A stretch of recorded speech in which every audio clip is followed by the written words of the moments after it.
அல்லாஹ்வின் தூதர் ஸல்லல்லாஹு அலைஹி வஸல்லம் இப்னு உமருடைய தோள்புஜத்தை பிடித்து உலுக்கிச் சொன்னார்கள், உமரின் மகனே, இந்த உலக வாழ்வில் ஒரு பயணியைப் போல் அல்லது வழிப்போக்கனைப் போல் வாழ்ந்து செல் என்று. இதை புரிந்து கொண்ட உமரின் மகன் அவர்கள் தன்னுடைய மாணவர்களுக்கு அடிக்கடி அறிவுரை சொல்லுவார்கள்.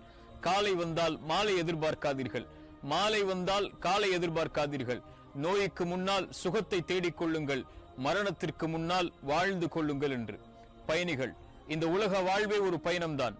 இதில் பயணிக்கக்கூடிய எல்லோரும் பயணிகள் தான். இதற்கு தொடக்கமும் உண்டு, முடிவும் உண்டு.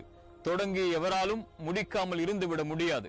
இந்த உலகத்தின் பாதையை ஒருவன் எப்படி தொடங்கிறான் என்பது முக்கியமல்ல, எப்படி முடித்தான் என்பதே முக்கியம். இதற்கு வழிகாட்டுபவர்கள் உண்டு, வழிதவறி அழைத்து செல்பவர்களும் உண்டு. இந்த பாதையில் நமக்கு வழிகாட்டுபவர்கள் யார், வழிகாட்டியவர்கள் யார், கைதாங்கி அழைத்து சென்றவர்கள் யார் என்பதை பற்றிய தொகுப்புதான் இந்த பயணிகள் தொடர்.